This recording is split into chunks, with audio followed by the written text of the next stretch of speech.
স্বামী স্ত্রীর ভিতরে তালাক হয়ে যাবার পরে এই প্রতিক্রিয়াটা সন্তানের মধ্যে আসে। সন্তানের উপরে প্রতিক্রিয়াটা ধীরে ধীরে ধীরে ধীরে বাড়তে থাকে। একটা পর্যায়ে সন্তান হয় বাবাকে ভালোবাসে, না হয় মাকে ঘৃণা করে, আর না হয় মাকে ভালোবাসে, না হয় বাবাকে ঘৃণা করে। সন্তান যদি মায়ের কাছে বড় হয় তাহলে সে সারা জীবন ওই বাবাকে ঘৃণা করতে থাকে। আর সন্তানটা যদি বাবার কাছে বড় হয় ওই সন্তানটা মাকে ঘৃণা করতে থাকে। আমাদের একজন বক্তা ছিলেন, মারা গেছেন, নাম বললে চিনবেন। মারা গেছেন সঙ্গত কারণে তার দুইটা বিবাহ। প্রথম স্ত্রীর সাথে তার তালাক হয়ে গেল। ওখানে একটা মেয়ে সন্তান ছিল তার। ওই মেয়েটাকে দেখার জন্য সে বহুদিন পরে গিয়েছিল। আর একটা লোক ওই মেয়েটাকে দত্তক পালতো। আলেম বাবা সন্তানকে দেখতে গেছে, তার মেয়েটা তার বাবাকে জুতা দিয়ে পিটাইছে। তালাকটা খুব ভয়াবহ। এটাও একটা ফাসাদ আমাদের সমাজের মধ্যে, বড় ধরনের ফাসাদ। যুবক যারা আমার ওয়াজ শুনতেছেন, এই কথাটাকে কলিজার ভিতরে করে ধরে নিয়ে বাড়ি পর্যন্ত যাবেন। মা বোনরা যারা আমার কথাগুলি শুনতেছেন, তালাকের সিদ্ধান্ত নেওয়ার আগে আপনারা এই কথাগুলি ভালো করে মনে করে রাখবেন। এই তালাকটা শুধু নিজের উপরে আসে না, সন্তানদের উপরে এক বড় এফেক্টস পড়ে। শুধু সন্তান না, পরিবারের উপরেও পড়ে। ও মুসলমান, আল্লাহর নবী উম্মতকে কত সুন্দর করে শিখাইলেন। উম্মত, তোমার স্ত্রীর সাথে যদি বেমানান হয়ে যায় তাহলে তুমি তার সঙ্গে কথা বন্ধ করে দাও। কথা বন্ধ করার পরে তোমার স্ত্রী যদি তোমার প্রতি আকৃষ্ট না হয় তাহলে তার থেকে তুমি বিছানা জুদা করে দাও। তার মানে এরকম না যে আপনার স্ত্রীকে আপনি বাপের বাড়ি পাঠাই দিবেন আর আপনি আপনার নিজের বাড়ি থাকবেন, অথবা আপনি আপনার স্ত্রীকে নিজের বাড়ি রেখে আপনি অন্য জায়গায় চলে যাবেন। বিষয়টা এরকম না। একই ঘরের মধ্যে বিছানা আলাদা হবে। হযরত ফাতেমার সাথে আলীর ঝগড়া হয়ে গেল। হযরত আলী রাদিয়াল্লাহু আনহু মনটা বেজার করে বের হয়ে চলে আসছে। হযরত আলী রাদিয়াল্লাহু আনহু ঘর থেকে বের হইয়া মসজিদে নববীতে আইসা মাটির মধ্যে হযরত আলী শুয়ে রয়েছে, মাটির মধ্যে। আল্লাহ রাসূল বলেন, উম্মত রে, তোমার যদি কঠিন রাগ হয়ে যায় তুমি রাগকে কিভাবে কন্ট্রোল করবা? তোমার রাগ যদি এসে যায় তুমি দাঁড়ায় থাকলে তুমি বইসা পড়বা। বসার পরেও যদি রাগ কন্ট্রোল না হয় তাহলে বসার থেকে তুমি মাটির মধ্যে শুয়ে পড়বা, বিছানায় না, মাটিতে। আল্লাহ রাসূল এই রূহানি চিকিৎসা দিয়ে গেলেন। হযরত আলী মসজিদে নববীর মাটির মধ্যে শুয়ে আছে। আল্লাহর নবী গেলেন ফাতেমার বাড়ি। ফাতেমা রে, আমার আলী কই? দেখেন শ্বশুরের ভূমিকাটা কি। আমরা যারা শ্বশুর হবেন, যারা শ্বশুর হয়েছেন তারা শুনে রাখেন, মেয়ের সংসার বাঁচানোর জন্য শ্বশুরের একটা ভূমিকা থাকতে পারে, শাশুড়ির ভূমিকা আছে। আল্লাহর নবীজি গেলেন ফাতেমার বাড়ি, ডাক দিলেন, ফাতেমা, আমার আলী কই? বলে, আব্বা জান, আজকে একটা ভুল হয়ে গেছে। কি ভুল করছো ফাতেমা? আপনার আলীর সাথে আমার তুমুল ঝগড়া হয়েছে। আপনার আলী মন বেজার করে ঘর থেকে বের হয়ে কোথায় যেন চলে গেছে। আল্লাহর নবী সাথে সাথে ধমক দিলেন, এই ফাতেমা, করছো কি? একসাথে বলবেন না, মারহাবা। আল্লাহ রাসূল বলেন, ফাতেমা, আমার আলী কই? বলে, আব্বা জান বের হয়ে গেছে, কোথায় গেছে বলতে পারি না। হুজুর করিম সাল্লাল্লাহু আলাইহি সাল্লাম বের হয়ে আসছেন। খুঁজতে খুঁজতে খুঁজতে খুঁজতে জামাই খুঁজতে বের হয়ে গেছে। একসাথে বলবেন না, মারহাবা। জামাইরে খুঁজতে, রাগ মেটানোর জন্য খুঁজতে খুঁজতে এসে দেখে মসজিদের নববীর মধ্যে মাটির মধ্যে শুয়ে রয়েছে। আল্লাহর নবী কাছে বসলেন। শ্বশুর যখন কাছে বসে, এখন আপনারা বলেন জামার কি আর রাগ আছে? শ্বশুর কাছে বসে ডাক দিতেছি, আবা তুরাব, ও মাটিওয়ালা উঠেন, আর মাটির মধ্যে শুয়ে থাকেন না, আসেন। মারহাবা কর। হাত ধরে টান দিছে। হযরত আলীর মন নরম হয়ে গেছে, ঝগড়া ফাসাদ শেষ। এটার নাম শ্বশুর। শ্বশুরের মতো হওয়া লাগবে। এই জন্য বিয়েটা করার আগে হিসাব কিতাব করে বিয়ে করা লাগে। আপনারা খালি চামড়া সুন্দর দেখলে পাগল হয়ে যান, চামড়া সুন্দর দেখা যাবে না রে ভাই, চরিত্র সুন্দর দেখা লাগবে আগে। কথা কন ঠিক কিনা? ছেলে পাইলেই খালি মাইয়ে দিবেন না, আগে দেখতে হবে ছেলের চরিত্র ভালো কিনা। গরিব যদি হোক তাও সমস্যা নাই, গাঞ্জটি হিরোইনসি বদ চরিত্র ইফটিজিং ওয়ালা এরকম পোলার কাছে যদি মাইয়া বিয়ে দেন তাহলে আপনার মেয়ের জীবন চরিত্র নষ্ট হয়ে যাবে।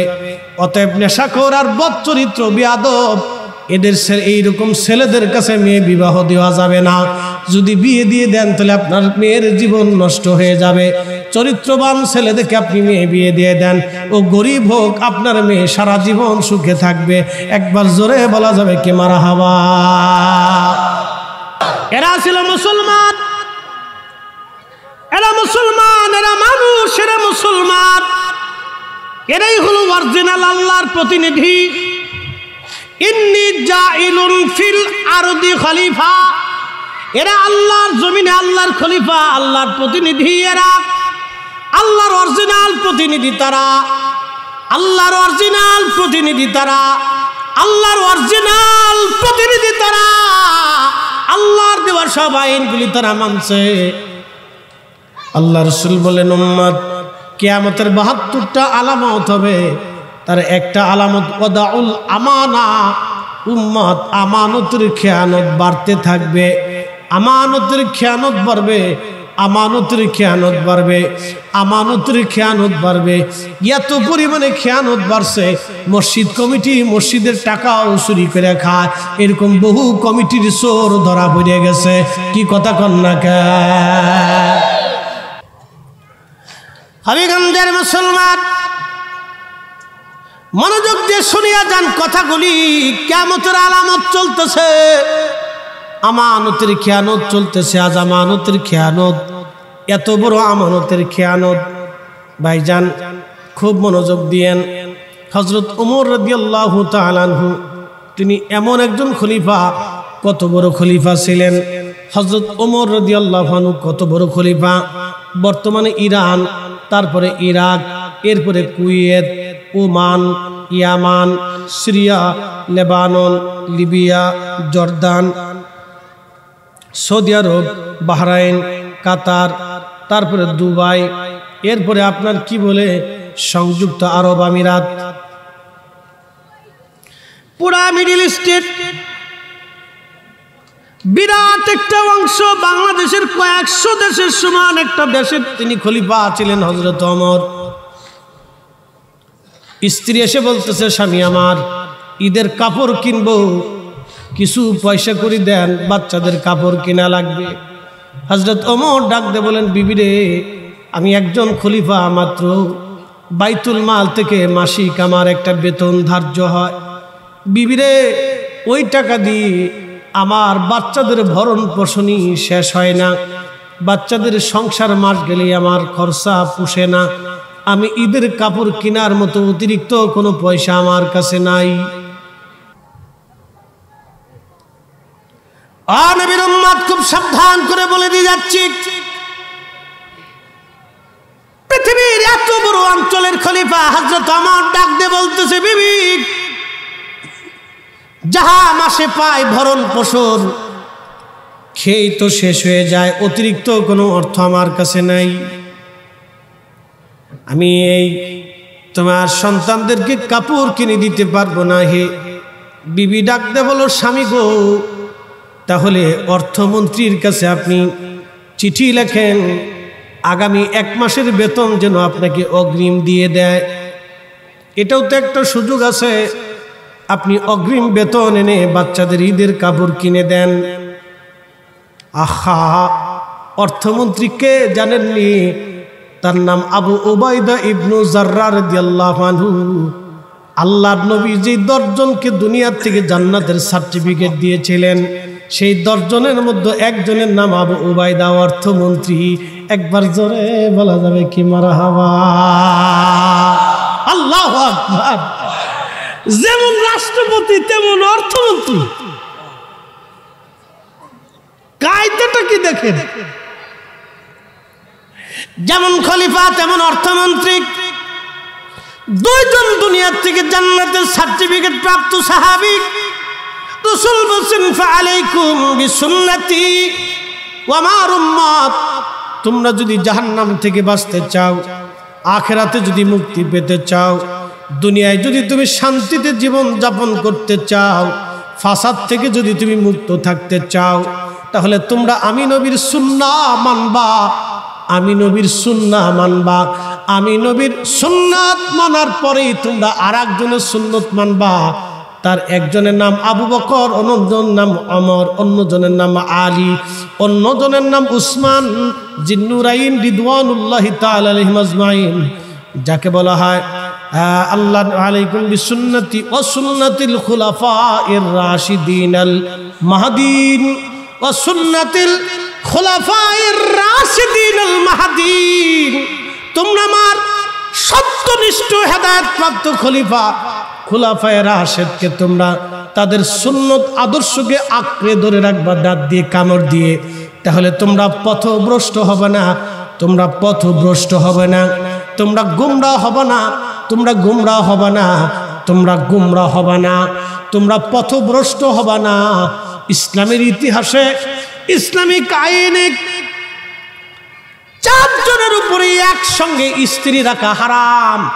4 জনের উপরে একসাথে স্ত্রী রাখা ইসলামে হারাম। সূরা নিসার 3 নম্বর আয়াতে আল্লাহ রাব্বুল আলামিন হারাম করে দিয়েছেন মাসনা সুলাসা রুবা বলে। একসাথে 4 জন স্ত্রীর উপরে স্ত্রী রাখা যাবে না। তারপরে আপনি 4 জন রাখতে পারবেন যদি স্বাস্থ্যগত দিক থেকে আপনি 4 জনকে পুষাইতে পারেন, তাদের অধিকার যদি আপনি সংরক্ষণ করতে পারেন, যদি অন্তর থেকে 4 জনকে সমান ভালোবাসা দিতে পারেন, যদি অর্থনৈতিকভাবে 4 জনকে যদি সমানভাবে আপনি সুযোগ সুবিধা দিতে পারেন, তারপরে আপনি একসাথে 4 জনকে রাখতে পারবেন। ইসলাম অনুমতি দেয়। নতুবা আল্লাহর কোরআন বলেছে তোমার একটাই স্ত্রী তোমার জন্য যথেষ্ট। মুসলমান, কিন্তু আর বড় আফসোস আছে, ওই আরব বিশ্বের ভিতরে এত পরিমাণে বউ, এক একজনের বউ আছে 15টা, কারো 20টা, কারো 22টা, কারো 30টা, এত স্ত্রী, অধিক পরিমাণে স্ত্রী রাইখা আজকে যারা আমার দেশে এসে মাসলা বাতাইতেছে। হযরত খলিফাতুল মুসলিমিন ওমর রাদিয়াল্লাহু তাআলা আনহু তিনি ডাক দিয়ে বলতেছেন, বিবিরে ঠিক আছে, আমি অর্থমন্ত্রীর কাছে চিঠি লিখতেছি, দাঁড়াও। অর্থমন্ত্রীর কাছে চিঠি লিখলেন। অর্থমন্ত্রী, আগামী 1 মাসের বেতনটা আপনি দয়া করে আমাকে আগাম দিয়ে দেন, বাচ্চাদের ঈদের কাপড় চোপড় কেনা লাগবে। অর্থমন্ত্রী চিঠিখানা পড়লেন। চিঠিখানা পড়ার পরে অর্থমন্ত্রী দরখাস্ত পড়ার পরে অর্থমন্ত্রী আফসোস করলেন, আহা। অর্থমন্ত্রী চোখের পানি ছেড়ে কেঁদে ফেলেন, আহা, এত বড় খলিফাতুল মুসলিমিন ওমর, তার ঈদের কাপড় চোপড় কেনার মতো পয়সা ঘরে নাই। উনি কেঁদে ফেলে দিলেন। কেঁদে কেঁদে আরেকখানা চিঠি লিখলেন, খলিফাতুল মুসলিমিন, আমি অর্থমন্ত্রী আবু উবাইদা ইবনে জাররাহ আপনাকে বলতেছি, আপনাকে আগামী 1 মাসের বেতন আমি আগাম দিয়ে দিব বটে, কিন্তু 2টা বিষয়ের গ্যারান্টি আপনি যদি আমাকে দিতে পারেন। 1 নম্বর গ্যারান্টি, আগামী 1 মাস পর্যন্ত আপনি দুনিয়াতে বেঁচে থাকবেন কিনা। চিন্তা করেন তো, আরে মুসলমান কি জিনিস, আগামী 1 মাস পর্যন্ত দুনিয়ার মধ্যে বেঁচে থাকবেন কিনা যদি গ্যারান্টি দেন। 2 নম্বর, আগামী 1 মাস পর্যন্ত মুসলমানরা আপনাকে খেলাফতের আসনে খলিফা হিসেবে রাখবে কিনা। যদি গ্যারান্টি দিতে পারেন খলিফা, তাহলে আগামী 1 মাসের বেতন আপনাকে আগাম দিয়ে দেব। চিঠিখানা পরে হযরত ওমর মসজিদে নববীর মধ্যে দাঁড়ায় দাঁড়ায় কাঁদতেছে। সাহাবীরা মনে করলেন হযরত ওমর বুঝি মন বেজার করে ফেলছে। সাহাবীরা লক্ষ্য করলো আমিরুল মুমিনিন কাঁদেন কেন। আমিরুল মুমিনিন বলতেছেন, ও সাহাবীরা, আমি কাঁদতেছি খুশির আতিশয্যে যে আল্লাহ আমাকে এমন একজন অর্থমন্ত্রী দিয়েছেন, যিনি তার পরিপূর্ণ আমানতের খেয়ানত না করে পরিপূর্ণ দায়িত্ব পালন করতেছে। আমি ওমরের মতো খলিফার দিকে না তাকিয়ে তিনি এমন একটা উত্তর আমাকে দিয়েছেন যে উত্তরের জবাব আমার হাতে নাই। আগামী 1 মাসের জন্য আমি গ্যারান্টি দিতে পারবো না আমি বাঁচবো কিনা, আর মুসলমান আমাকে খেলাফতে রাখবে কিনা তারও গ্যারান্টি নাই। যেহেতু গ্যারান্টি দিতেই পারলাম না, আগামী 1 মাসের বেতন আমি পাবো না। অর্থমন্ত্রীর আমানতের দিকে তাকাইয়া আমি ওমর খুশি রাতিসজ্জে কাঁদি। যতদিন অর্থমন্ত্রী এইরকম দুনিয়াতে থাকবে, মুসলমানদের মধ্যে মুসলমান কোনোদিন মাথা নত করবে না, মুসলমান সমাজে মাথা উঁচু করে দাঁড়ায় থাকবে। একবার জোরে বলা যাবে কি আল্লাহু আকবার। হযরত মুবারক রাহমাতুল্লাহ আলাইহি 6 বছর পরে মালিক আবার আসছে। আসার পরে বলতেছে, মুবারক আমাকে আনারের বাগান থেকে একটা টক আনার এনে খাওয়াও। মুবারক আনার আনতে গেছে। মুবারক আনার নিয়ে আসলেন, কিন্তু আনারটা টক হলো না, আনার হলো মিষ্টি। মালিক ডাক দে বলে, মুবারক তোরে এই বাগান পরিচর্যা করতে দিলাম, কোনটা আনার টক হবে মিষ্টি হবে বুঝিস না, আমার আনার আনতে বললাম টক, তুই আইনে দিলি মিষ্টি, কারণটা কি? মুবারক রাহমাতুল্লাহ বলতেছে, মালিক আমি কি করে বুঝবো কোনটা টক আর কোনটা মিষ্টি? বলে, বেটা বলিস কি, 6 বছর ধরে বাগান পরিচর্যা তুই করিস, দেখাশোনা করিস, তুই জানিস নাকি আমি জানবো? মুবারক রাহমাতুল্লাহ ডাক দে বলল, মালিক ক্ষমা করে দিবেন, 6 বছরে আনারের বাগান আপনি দেখতে বলেছেন, পরিচর্যা করতে বলেছেন, খাইতে বলেন নাই। আমি 6 বছর আনারের বাগান পাহারা দিয়েছি, আমি একটা আনার কোনোদিন খাইয়ে দেখি নাই কোনটা কোন কোনটা মিষ্টি। একবার জোরে বলা যাবে কি মারহাবা। হযরত মুবারক রাহমাতুল্লাহ আলাইহি কথা বলার পরে মালিক ডাক দেখে, মুবারক বলিস কি, 6টা বছর বাগান পাহারা দিচ্ছ, একটা দিনের জন্য কি তুমি বাগানের ফল খেয়ে দেখো নাই? বলে, মালিক ফল তো খাইতে বলেন নাই, পাহারা দিতে বলেছেন। আমি 6টা বছর ধরে আনারের বাগান আমি পাহারা দিয়ে যাচ্ছি, একটা ফল আমি কোনোদিন খেয়ে দেখি নাই কোনটা টক কোনটা মিষ্টি। চিৎকার মেরে জোরে বলবেন কি আল্লাহু আকবার। নারা হয় না, আরো জোরে বলেন আল্লাহু আকবার। এমন প্রতিনিধি হইলাম, কি প্রতিনিধি আমরা হইলাম, মারামারি কাটাকাটি রক্তপাত আমরা ছাড়তে পারলাম না, অশান্তি বিশৃঙ্খলা আমরা ছাড়তে পারলাম না। মনোযোগ দেন, কোরআন বলতেছে, তখন ফেরেশতারা আল্লাহকে জবাব দিয়ে বলল, আল্লাহ ক্বালু আতাজআলু ফিহা মান ইউফসিদু ফিহা ওয়া ইয়াসফিকুদ দিমা। আল্লাহর কোরআনের ভাষায় ফেরেশতারা বলতেছে, ইয়া রব, এমন জাতি কি আপনি দুনিয়ার মধ্যে পাঠাবেন, এমন প্রতিনিধিকে আপনি দুনিয়ার মধ্যে পাঠাবেন যারা দুনিয়ার মধ্যে ফাসাদ বাঁধাবে। ফাসাদ, অ্যাটেনশন, এই কথাটা খুব ইম্পর্টেন্ট। দুনিয়ার মধ্যে ফাসাদ বাঁধাবে, অশান্তি বাঁধাবে, বিশৃঙ্খলা বাঁধাবে, দুষ্টুমি করবে তারা দুনিয়ার মধ্যে। ফেরেশতারা কিন্তু বলে নাই রব তারা নামাজ পড়বে না, তারা রোজা রাখবে না, তারা হজ করবে না, তারা যাকাত দিবে না, এই কথা কিন্তু ফেরেশতারা বলে নাই। ফেরেশতারা একটা শব্দ বললেন, মাইয়ুফসিদু ফিহা, ওই দুনিয়ার মধ্যে তারা ফাসাদ করবে। সর্বপ্রথম ফাসাদের কথা আল্লাহ বলছে। ফেরেশতারা বললেন, আল্লাহ এ জাতি দুনিয়ার মধ্যে সর্বপ্রথম ফাসাদ করবে, মারামারি করবে, হিংসা বিদ্বেষ করবে, ঝগড়া বিবাদ করবে, অশান্তি বাঁধাবে, বিশৃঙ্খলা করবে। আজকে আপনি যদি দেখেন সারা পৃথিবীর মধ্যে এমন কোনো গ্রাম নাই যেই গ্রামে ফাসাদ না আছে, এমন কোনো পরিবার নাই যে পরিবারে ঝামেলা না আছে, ভাই ভাইয়ের মধ্যে ফাসাদ, স্বামী স্ত্রীর মধ্যে ফাসাদ, বাবা ছেলের মধ্যে ফাসাদ, সন্তান মায়ের মধ্যে ফাসাদ। কি কথা বলেন, ঠিক না বেঠে? সব জায়গায় ফাসাদ, সব জায়গায় অশান্তি বিরাজমান, সব জায়গায় অশান্তি বিরাজমান। আল্লাহ চায় বান্দা শান্তিতে থাকুক, আল্লাহ চায় বান্দা সুখে থাকুক, আল্লাহ চায় বান্দা ফাসাদ মুক্ত থাকুক। কিন্তু এই বান্দা ফাসাদ বাঁধায়, অশান্তি বাঁধায়। আমার সমাজে একদল মানুষ আছে বাজান, চগলখোর।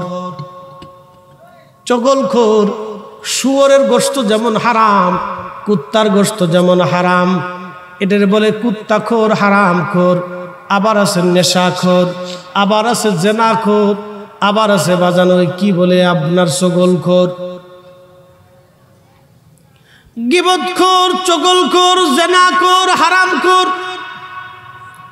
এগুলি সব একই খোর। চগলখোর যারা, তারা সমাজের ভিতরে একজনের দোষ আর একজনের কাছে বইলা সমাজের মধ্যে ফিতনা ফাসাদ বাড়ায়, অশান্তি বাঁধায়, ঝগড়া মারামারি সৃষ্টি করে। যার কারণে দেখবেন বিরাট বড় বড় মারামারি হয়। মারামারি কিন্তু বড় বড় মারামারি বড় বড় কারণে হয় না, ছোট্ট বিষয় নিয়ে মারামারির সূত্রপাত হয়।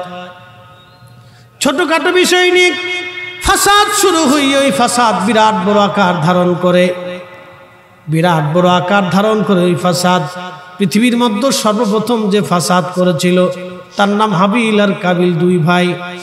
হ্যাঁ বন্ধু, কাবিল ছিল খুব বদমাশ, হাবিল খুব ভালো লোক ছিল। কাবিল হাবিলকে হত্যা করলো, ভাই ভাইকে হত্যা করলো। পৃথিবীর সর্বপ্রথম ভাই ভাইকে হত্যা শুরু হয়ে গেল। এর আগে কোনো মানব জাতির মধ্যে কোনো মার্ডার ছিল না, ভাই ভাইকে হত্যা শুরু হয়ে গেল। সর্বপ্রথম ফাসাদ শুরু হলো একটা নারী নিয়ে। সুন্দরী রূপসী নারীকে কেন্দ্র করে ফাসাদ শুরু হলো। এই উম্মাত জাতি এই ফাসাদ থেকে মুক্ত থাকে, সেই জন্য আমার আল্লাহ নারী জাতির পর্দার ব্যবস্থা করলেন। একসাথে বলা যাবে মারহাবা। কিসের ব্যবস্থা করছে? পর্দা। কিন্তু আমার দেশের নারী জাতি পর্দা করে না, তারা থাকে বেপর্দা। নারী জাতির পর্দার ব্যবস্থা করলেন আল্লাহ, কিন্তু নারী পর্দা করে না, নারীর পর্দা আজকে নাই। যার কারণে অনেক বড় বড় ফ্যাসাদ, সারা বাংলাদেশে হাজার হাজার তালাক। যারা বিয়ে পড়ায় কাজীকে জিজ্ঞেস করবেন, কাজী বিয়ে পড়াচ্ছেন কেমন? কাজী বলবে যেমন পড়াচ্ছি তেমন সারাচ্ছি।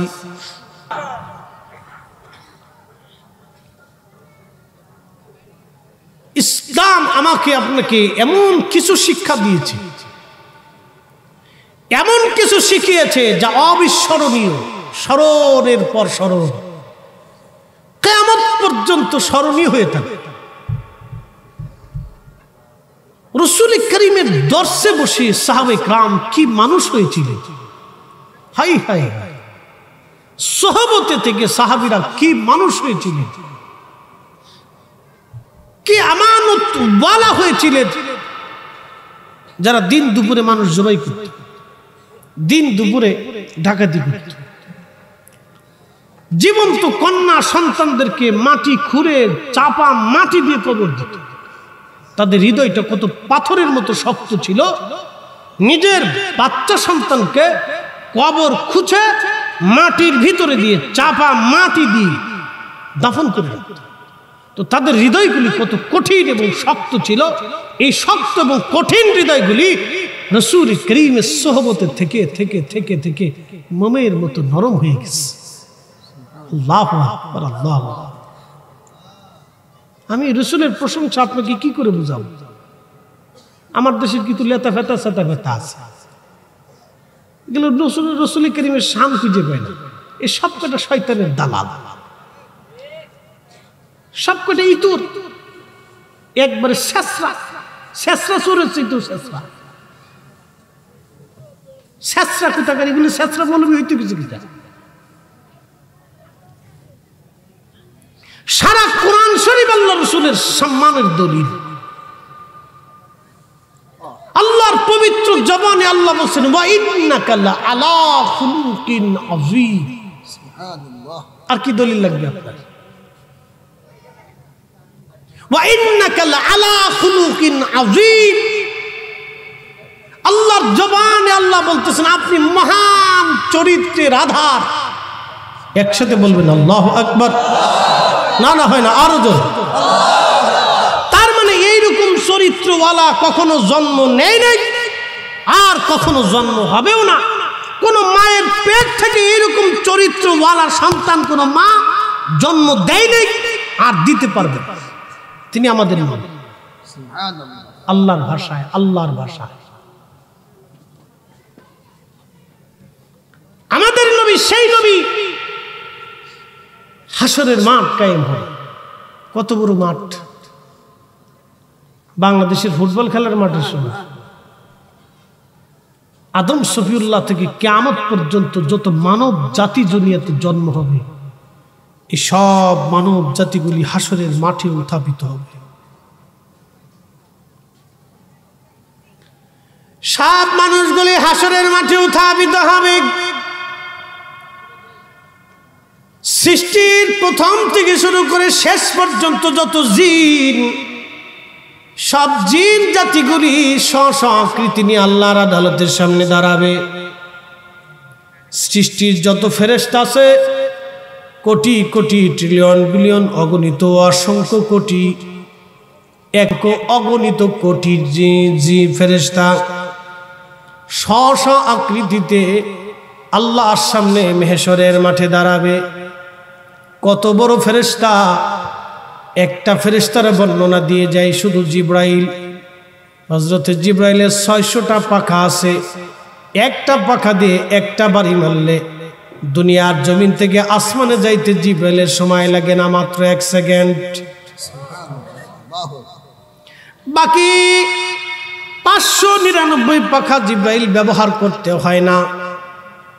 হযরত জিব্রাইলের মাথার উপরে সৃষ্টির সব পানি যদি আপনি ছেড়ে দেন, বা পৃথিবীর মধ্যে মহাসাগর আছে 7টা, আনুষঙ্গিক আরো ছোট বড় সাগর আছে, নদী নালা আছে। এই জমিনের নিচে আরো আরেকটা জমিন আছে, সেই জমিনের সাগর আর মহাসাগর আছে। ওই জমিনের নিচে আরো আরেকটা জমিন আছে, সেই জমিনের সাগর আর মহাসাগর আছে। ওই জমিনের নিচে আরো জমিন আছে, মোট 7টা জমিন। এই 7টা জমিনের মধ্যে সাগর আর মহাসাগর আছে। সব সাগর মহাসাগরের পানি যদি জিব্রাইলের মাথার উপরে ছেড়ে দেন, পানি পড়ে পড়ে পড়ে পড়ে পায়ের টাকটু নিচে আসার আগে সমস্ত পানিগুলি নিঃশেষ হয়ে যাবে, কিন্তু জিব্রাইলের টাকনুর নিচে পানি আসবে না। জিব্রাইল যদি এত বড় হয়, এত বড় জিব্রাইল আল্লাহর আদালতে মেহশরের সামনে দাঁড়াবে, ছোট বড় সমস্ত ফেরেশতারা দাঁড়াবে, তাহলে এবার বুঝেন তো হাসরের মাঠটা কত বড় হবে। আল্লাহ বলেন মালিক ইয়াউমিদ্দিন। হাবিব উম্মতকে বলেন সেই বিচার দিনের মালিক আমি আল্লাহ। সেই দিনটা কত বড় হবে? কোরআন বলে তারুজুল মালাইকাতু ওয়ার রূহু ইলাইহি ফি ইয়াউমিন কানা মিকদারুহু 50,000 সানা। আল্লাহ বলেন মেহশরের দিন দুনিয়ার 50,000 বছর এক জায়গা করলে যত বিরাট, দুনিয়ার 50,000 বছর এক জায়গা করলে যত বিরাট। একটা সেকেন্ড করে 60 মিনিট, 60 সেকেন্ডে 1 মিনিট, একটা মিনিট করে 60 মিনিট 1 ঘন্টা, একটা ঘন্টা করে 24 ঘন্টায় দিন ও রাত। তার 365 দিন পার হইলে একটা বছর হয়। একটা বছর করে ওই রকম 50,000 বছর পার হলে যত বিরাট, হাসরের একটা দিন হবে তত বিরাট। হাসরের একটা দিন হবে তত বিরাট। সেই দিনের মালিক ইয়াউমিদ্দিন আমার আল্লাহ, শাফিউল মুজনিবিন আমার নবী, সেই দিনে রব্বুল আলামিন আমার আল্লাহ, আর রাহমাতুল লিল আলামিন আমার আপনার নবী। সেই দিনের আরশে ওয়ালা আমার আল্লাহ, মাকামে মাহমুদ ওয়ালা আমাদের নবী। একবার জোরে বলা যাবে কি আল্লাহু আকবার? এই জোরে বলেন না ইয়া রাসূলুল্লাহ। ওই দিন ধনী আর দরিদ্র, অভাবী আর মিসকিন, বিরাট বড় বড় সাম্রাজ্যের অধিপতি, বিরাট বড় বড় ক্ষমতার পয়সাওয়ালা উলঙ্গ হইয়া আল্লাহর সামনে মাথা নত করে সিজদার মধ্যে পড়ে থরথর করে কাঁপতে থাকবে। আল্লাহি বিল্লাহি তাল্লাহি, একটা পয়সার দাম তাদের হাসরের মাটি হবে না। কেউ জিজ্ঞাসাও করবে না, কেউ তালাশও করতে যাবে না, খুঁজতেও যাবে না। সেই দিন কোনো দাম নাই, কোনো মূল্য নাই। দুনিয়ার কোটি কোটি টাকার মালিক সেই দিন উলঙ্গ হয়ে আল্লাহর আদালতের সামনে সিজদায় পড়ে নফসি নফসি নফসি নফসি বলে কাঁদতে থাকবে। কেউ তারে খুঁজতে যাবে না, দেখতে যাবে না। 4 পয়সাও তার মূল্য হবে না, 1 পয়সাও তার মূল্য হবে না, একটা আনাও তার মূল্য হবে না, একটা বিন্দু তার মূল্য হবে না, একটা অণু পরিমাণ তার কোনো দাম কিয়ামতের মাঠে থাকবে না। সেই দিনে আল্লাহ ধনী দেখবে না, দরিদ্র দেখবে না, অভাবী দেখবে না। বিরাট বড় পারমাণবিক বিজ্ঞানী, আল্লাহর আদালতে 4 পয়সাও দাম নাই। বিরাট বড় ডক্টর, আল্লাহর দরবারে 4 পয়সা মূল্য নাই। মিশর আল আজহার বিশ্ববিদ্যালয়ের চ্যান্সেলর, না ঢাকা ইউনিভার্সিটির চ্যান্সেলর, না হার্ভার্ড অক্সফোর্ড ইউনিভার্সিটির চ্যান্সেলর, না পৃথিবীর সবচেয়ে বড় বুদ্ধিজীবী, না পৃথিবীর সবচেয়ে বড় রাষ্ট্রপতি, না জাতিসংঘের মহাসচিব, না পৃথিবীর শ্রেষ্ঠ কোন সেনাবাহিনীর সেনাপ্রধান, আল্লাহর আদালতে 4 পয়সাও দাম নাই। আল্লাহ বলতেছেন ওই দিন দাম কার? ইন্না আকরামাকুম ইনদাল্লাহি আতকাকুম।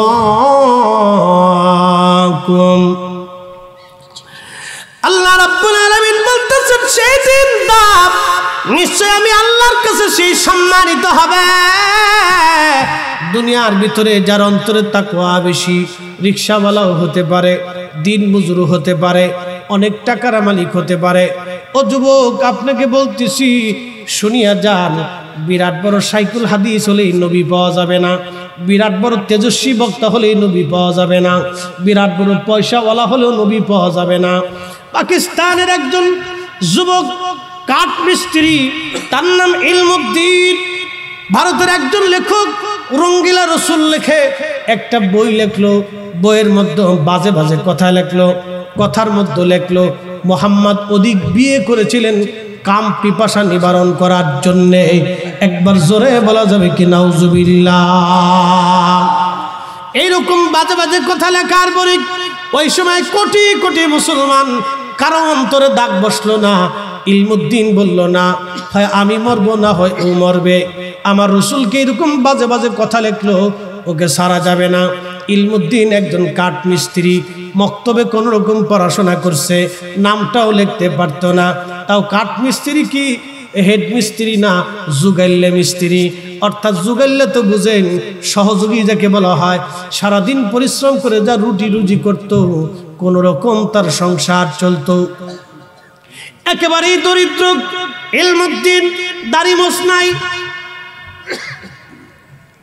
সুদূর পাকিস্তানের লাহোর থেকে রওনা হয়ে ভারতে আসার পরে ইলমুদ্দিন রঙ্গিলা রসুলের লেখককে হত্যা করে ফেললো। তখন ব্রিটিশ আমল চলে, পুলিশ তাকে অ্যারেস্ট করলো, ধরে নিয়ে গেল। জিজ্ঞেস করলো তুমি হত্যা করেছো? বলে হা। কি জন্য? বলে আমার রসুল সম্পর্কে বাজে কথা লেখছি, এই জন্য মেরে ফেলছি। তুমি কি ইচ্ছা করে করছো না পরিচিত হয়েছো? বলে না, আমি কারো দ্বারা পরিচিত হই নাই, আমি আমার নিজের ইচ্ছায় হত্যা করে ফেলছি। সারা বাংলা ভারতে হইচই পড়ে গেল। মামলায় 2 পক্ষে বিরাট বড় বড় উকিল, জজ, ম্যাজিস্ট্রেট, বড় বড় আইনজীবী যারা ছিল, 2 পক্ষেই লেগে গেল। মুসলিম আইনজীবী ইলমুদ্দিনকে বলতেছে, ইলমুদ্দিন তুমি শুধু একটা কথা বলবা। বলে কি কথা? আদালতকে বলবা আমি ওই সময় তাকে হত্যা করেছিলাম আবেগতাড়িত হয়ে আমি হত্যা করেছিলাম, আমি বুঝতে পারি নাই। শুধু এই কথাটাও তুমি যদি বলো, তাহলে ফাঁসির কাষ্ঠ থেকে তোমাকে আমি নামাইয়া যাবজ্জীবন জেল হবে, পরে আমি জামিন করাই নিতে পারবো। শুধু একটা কথা তুমি বলো, তাহলে বুঝেন তো উকিলের ধারার শেষ নাই। উকিল বলতেছে আমি তোমার ফাঁসির থেকে নামাবো, শুধু এই কথাটা তুমি বলবা। ইলমুদ্দিন গর্জন করে বলল, উকিল, যার জন্যে আমি হত্যা করেছি, যেই নবীর প্রেমের মালা আমি গলায় দিয়েছি, ওই নবীর জন্য আমি ইলমুদ্দিন ফাঁসির মালা গলায় দেওয়ার জন্য রেডি হয়ে আছি। চিৎকার মেরে বলেন আল্লাহু আকবার।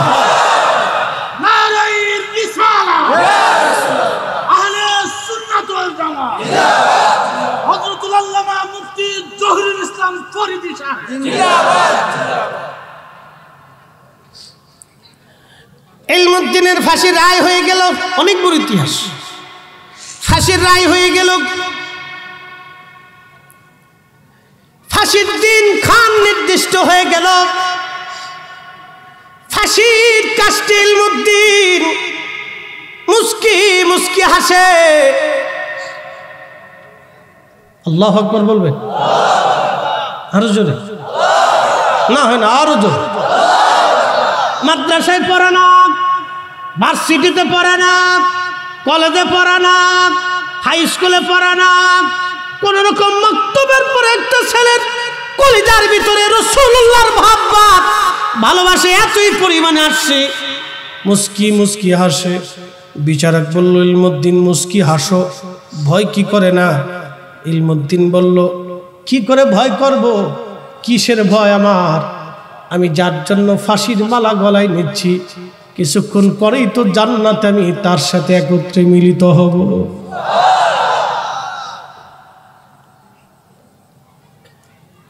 ইলমুদ্দিনের জবাব, বিচারক, যে নবীর জন্য ফাঁসির মালা গলায় দিলাম, গত রাত্রিবেলা স্বপ্নে সেই নবী আমার সঙ্গে কথা বলে গেছে। না না হয় না, আরো জোরে বলেন। যারা বলে নবী দেখে না, নবী আসে না, ওরা ইতর, তোর চাইতে ইতর দুনিয়াতে আর নাই। এই কথা বলেন ঠিক কিনা? ওটা শাস্ত্র নবী, কোরআন হাদিসের কোনো জ্ঞান নেই, না সে আধ্যাত্মিকতা, না সে কোরআন হাদিসের কোনো জ্ঞান। বেটা শাস্ত্র ইতর।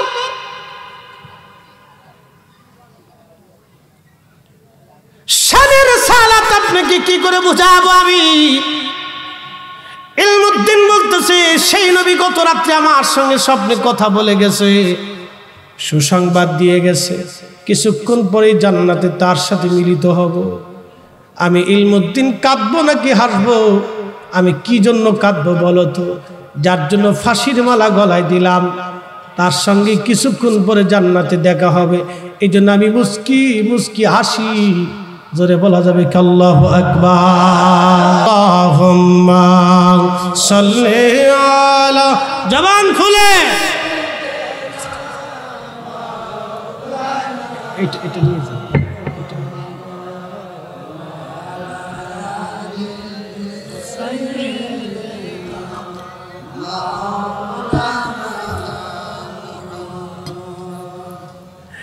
হাবিগঞ্জের মুসলমান,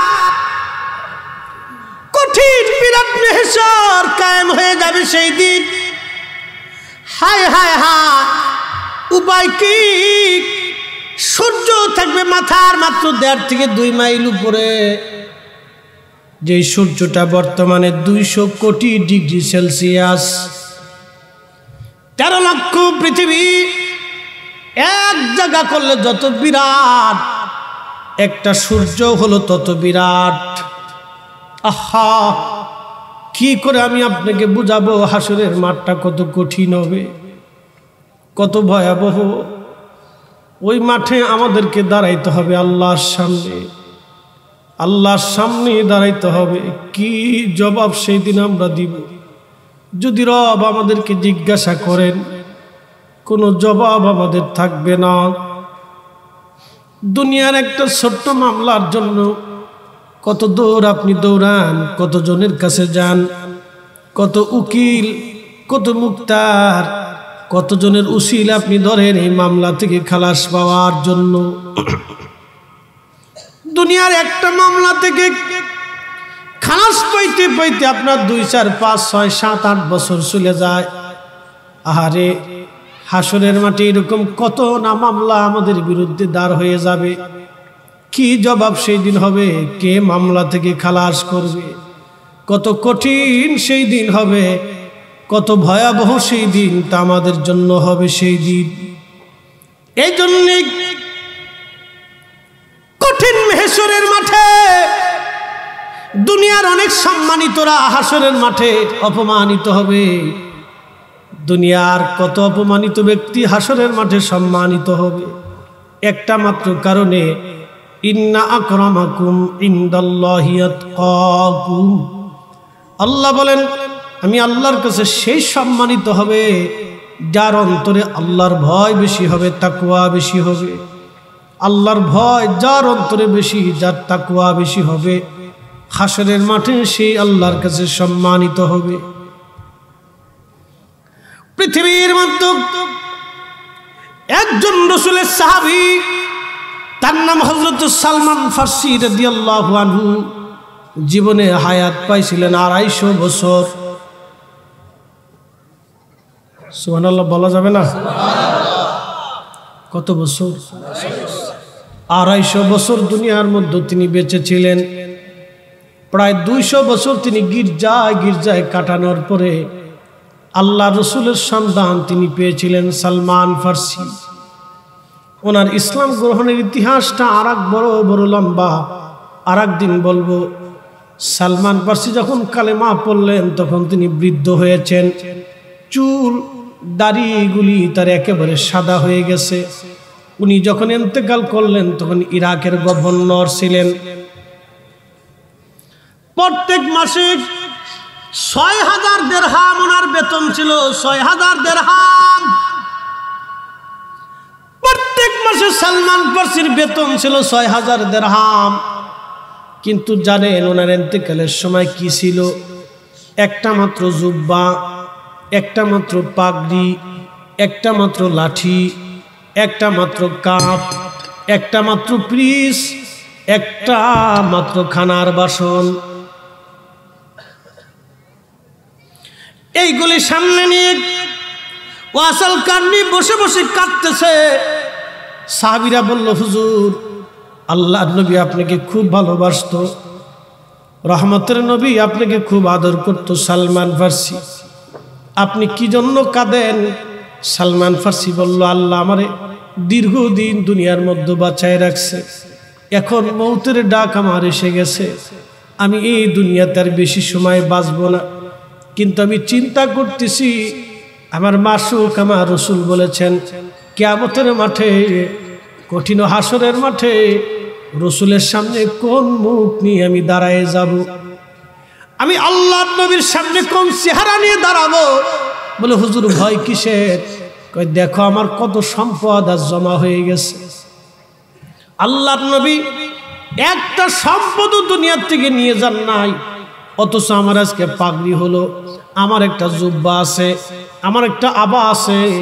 আবাটা তো চিনছেন, যেটা গায়ের উপরে পড়ে না আমাদের খতিব সাহেবরা ওয়াজ করে অথবা খুতবা দেয়, নামাজ পড়ায়, ওটাকে আবা বলা হয়, আরবের জাতীয় পোশাক। সমগ্র আরবরা বহু আগে থেকে ওই আবা গায়ে দেয়, এখনো আরবরা ওই আবা গায়ে দেয়, এটাকে আবা বলা হয়। এই আবা আমার একটা আবা, একটা জুব্বা, একটা পাগড়ি, একটা লাঠি। হযরত সালমান ফারসি বলেন একটা পানি খাওয়ার পিয়ালা আর একটা বাসন, কাঠের বাসন। এত সম্পদ আমার জমা হয়ে গেল, কিয়ামতের মাঠে রসুলের সামনে আমি কি নিয়ে জবাব দিব? সাহাবা একরাম কাদের বলে, হুজুর সামান্য একটু সম্পদ, তার জন্য আপনি কাঁদতেছেন? সালমান ফারসি বলে, সাহাবীরা রে, আমার মাসুক আমার নবীর কাছে আমি কিয়ামতের মাঠে কি জবাব দিব? সাহাবীরা একটা অনুরোধ রাখি, আমার ইন্তেকালের পরে সবগুলি তোমরা আল্লাহর রাস্তায় দান করে দিবা। আল্লাহর রাস্তায় তোমরা দান করে দিবা। তারা কেমন করে রাসূলকে ভালোবাসছিলেন, দুনিয়া বিরাগী হইয়া, জাহিদ হইয়া, আল্লাহকে খুশি করার জন্য পাগল পারা হয়েছিলেন। যদি তাদের জীবনী আপনি দেখেন তো ফরিদি সাহেবকে মনে হয় মুসলমানই হয় নাই এখনো। তাদের জীবনী পড়লে নিজেকে এতটাই অসহায় মনে হয় যে আমরা এখনো মুসলমানই হতে পারি নাই, তো আরো পরের কথা, আমরা তো এখনই মুসলমানই হতে পারি নাই। রাসূল পাওয়ার জন্য জীবন আর যৌবনের সব কিছু তারা উজাড় করে দিয়ে ভালোবেসে গেছে। হায় হায়, আল্লাহকে খুশি করার জন্য তারা কিভাবে আল্লাহকে রাজি করছে। হবিগঞ্জবাসী কথাগুলি ভালো করে শুনিয়া যান। কঠিন মেহশরের মাঠে কি জবাব আমরা দিব সেই দিন, যদি রব আমাদেরকে জিজ্ঞাসা করেন? কোনো উপায় নেই।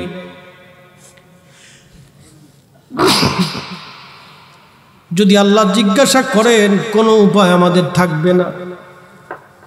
আর যদি ক্ষমা করে দেন তাহলে আর আমাদের কোনো ভয় নাই, কিন্তু ক্ষমা পাওয়ার জন্য উসিলা খোঁজা লাগবে।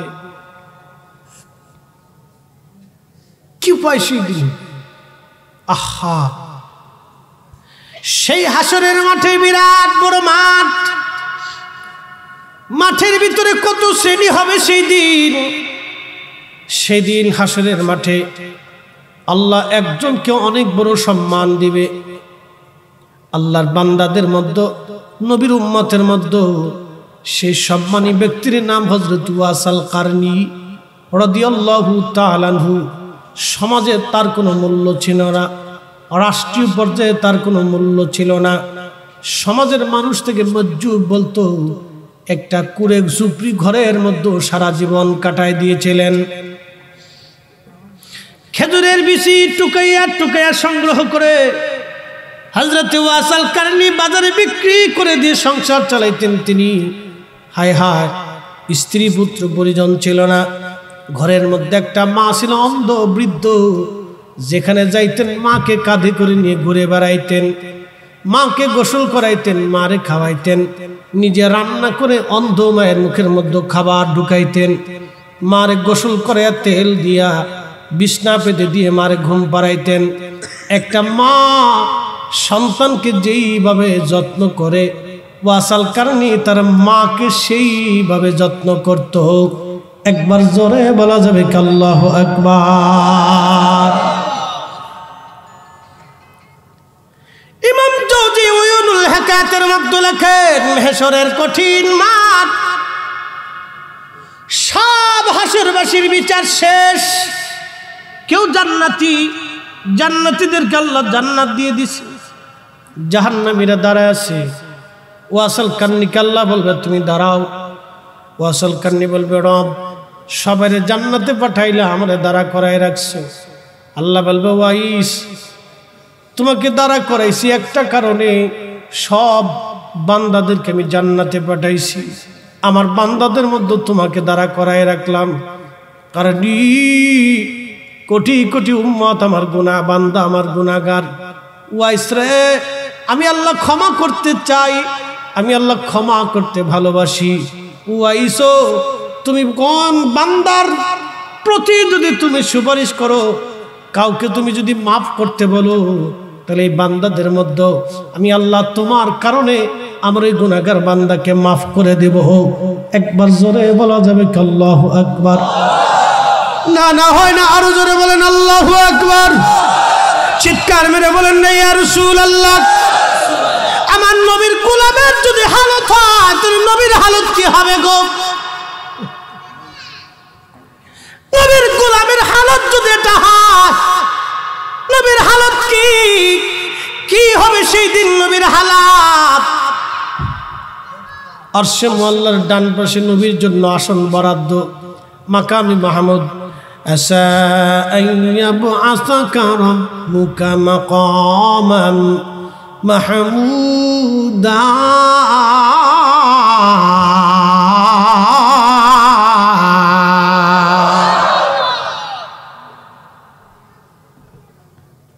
দুনিয়ার সব রাজা বাদশা, রাজা ধীরাজ, কোটি কোটি টাকার মালিক, বিরাট বড় ডক্টর আর ডাক্তার, চ্যান্সেলর আর প্রিন্সিপাল, শাইখুল হাদিস আর মুফতি, বক্তার তক্তা, সেই দিন কিয়ামতের মাঠে উলঙ্গ। তোরা যারা আমার নবীর শান বুঝো না, নবীর ইজ্জত যারা জানো না, শুনে নাও গো মুসলমান, সেই দিন আমার আল্লাহ তার রসুলকে হাসরের ময়দানে, সেই দিন রওজা শরীফ থেকে জান্নাতের পোশাক পরাইয়া 70,000 ফেরেশতা দিয়া নবীর ডানে বামে সামনে পিছনে লাগাইয়া মিছিল দেবাইয়া আমার নবীকে নিয়ে আল্লাহ মাকামে মাহমুদে বসায় দেবে। চিৎকার মেরে বলেন আল্লাহু আকবার। এই যে না বলবে বুঝবি না শয়তানের দালাল। আরো জোরে বলেন আল্লাহু আকবার। আরো জোরে বলেন ইয়া রাসূলুল্লাহ। ওই নবীর শান, ওই নবীর ইজ্জত বোঝানোর জন্য দলিলের দরকার নাই, নবী নিজেই দলিল। নবী নিজে কি? নবী নিজে কি? নবী তাজিম করার জন্য দলিলের দরকার নাই, নবী নিজেই তো দলিল। আল্লাহর পরেই নবী নিজে দলিল, আল্লাহর পরেই নবী নিজে দলিল। নবীর ইজ্জত করার জন্য দলিলের দরকার হয় না বাপ। এই জন্যই সাহাবা আলিউল্লাহ মুহাদ্দিস দেহলভী এই উপমহাদেশে উনার চাইতে বড় কিতাব পড়নেওয়ালা আর কোনোদিন জন্ম হবে না। ওনার মতো শাইখুল হাদিস কোনো মা জন্ম দিতে পারবে না। সাহাবা আলিউল্লাহ মুহাদ্দিস দেহলভী মক্কা থেকে হজ করে রওনা দিয়ে মদিনাতুল মুনাওয়ারায় যখন যাইতেন, পায়ের জুতা খুলে ফেলতেন তিনি। পায়ের জুতা খোলার পরে খালি পায়ে উনি হাঁটতে থাকতেন। পাথুরি রাস্তা, বিরাট বড় কষ্ট, একেবারে ঘা হয়ে রক্ত পড়া শুরু করত। মুরিদ এবং ছাত্ররা বলল, হুজুর এইভাবে যদি চলে আপনি মারা যাবেন, রক্তক্ষরণে আপনি শেষ হয়ে যাবেন। শাহ সাহেব জবাব দিত, ও আমার বাসারা, আমার সন্তানরা, আমার ছাত্ররা, তোমরা শুনে নাও, আমি শাহ ওয়ালিউল্লাহ এমন একজন ব্যক্তির কদমে হাজিরা দিতে যাচ্ছি, যিনি মাকামে মাহমুদ ওয়ালা, তিনি হাবিবুল্লাহ, তিনি ইমামুল মুরসালিন, রাহমাতুল লিল আলামিন, সাইয়্যিদুল কাউনাইন ওয়াস সাকালাইন। আমি ওই নবীর বারগাহে হাজিরা দিব। আমি শাহ ওয়ালিউল্লাহ মুহাদ্দিস দেহলভীর মতো গুনাহগার আর নাফরমান ওই নবীর দরবারে হাজিরা দিবে জুতা পাই দিয়ে কি করে সম্ভব? আমি মরে যাব, রক্ত পড়ে যাবে, আমি শেষ হয়ে যাব, আমার মৃত্যু আসবে, তারপর আমি জুতা পাই দিয়ে নবীর দরবারে হাজিরা দিতে পারবো না। চিৎকার মেরে বলেন আল্লাহু আকবার। আরে নবী তাজিম করার জন্য তাদের দলিল লাগে নাই। আমরা সুন্নিরা যতদিন বেঁচে থাকবো, যতদিন বেঁচে থাকবো, ইয়া নবী সালাম আলাইকা বলে সালাম দেওয়ার পরে 1000 কোটি টাকা দিলেও বসতে পারবো না, আমরা দাঁড়াবই দাঁড়াবই। হাত উঁচা করে বলেন ঠিক কিনা?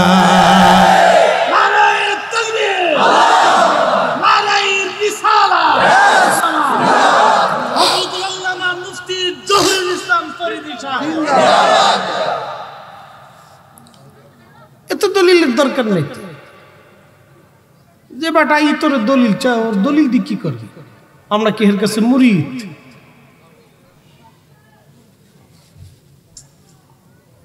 কত পাগল ছাগল দেশে আসবে বা, এগুলির দিকে তাকানোর সময় না। হাতি রাস্তা দিয়ে হাঁটবে, কুত্তা ভেউ ভেউ করবে। হ্যাঁ, কি কথা বলেন না? সারা পৃথিবী এক পাশে রাখবে, সারা দুনিয়ার এক পাশে রাখবে। সব নবী রসুল ফেরেশতা জিন ও মানব ইনসান ও মাখলুক এক পাশে দিবেন, আমার রসুলকে আর এক পাশে দিবেন। আমার রসুলের ওজনের সমান হবে। এক কথা বলেন ঠিক কিনা? আমার রসুলের ওজনের সমান হবে না।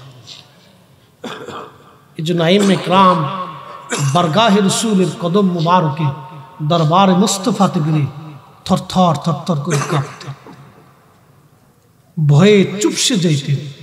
এই দপ্তর থেকে কেউ যদি বিতাড়িত হয়ে যায়, হায় আফসোস, আল্লাহর দরজা তার জন্য বন্ধ হয়ে যাবে। কত কঠিন হবে সেই হাসর আপনি জানেন? কত ভয়াবহ হবে সেই দিন। আল্লাহ পাঁট পাঁট করে আপনার কাছ থেকে হিসাব টান দিবে। একজন ব্যক্তির কারণে আল্লাহ আমাদের হিসাব টান দিবে না। ইয়া রাব হাবলি উম্মতি, আল্লাহ আমার উম্মত গুনাহ করে ফেলছে। আল্লাহ ডাক দিবে, হাবিব কোন উম্মতকে চায়? বলে আমার এই উম্মত লাগবে। আল্লাহ বলবেন জান হাবিব ওদের হিসাব আমি টানি দিলাম না। আল্লাহু আকবার। ফাট হইছেন আর জোরে বলেন। মুসলমানের ঈমান তো নষ্ট হয়ে গেছে, জং পড়ে গেছে। একটা শব্দের কারণে আল্লাহ কোটি কোটি উম্মতকে নাজাত দিয়ে দেন। ইয়া রাব হাবলি উম্মতি, আল্লাহ আমার উম্মত তো গুনাহ করে ফেলছে। একটা ডাক দিবে, একটা ডাক, ইয়া রাব হাবলি উম্মতি, আল্লাহ আমার উম্মত তো গুনাহ করে ফেলছে। আমরা সেই নবীর উম্মত বেটা।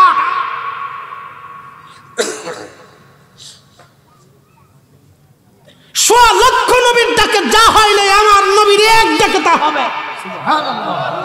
সোয়া লক্ষ নবী আমার আল্লাহর সামনে দাঁড়াইতে সাহস করবে না, কিন্তু আমার রাসূল একটা ডাক দিবে আরশে আল্লাহর সামনে সিজদায় পড়ে, ইয়া রাব হাবলি উম্মতি, আল্লাহ আমার উম্মত তো গুনাহ করে ফেলছে। আল্লাহ বলবে উঠান মাথা, এখনো কেন সিজদায় পড়ে আছেন হাবিব, আপনি উঠান, আমি তো ওয়াদা করেছি আপনাকে খুশি করব।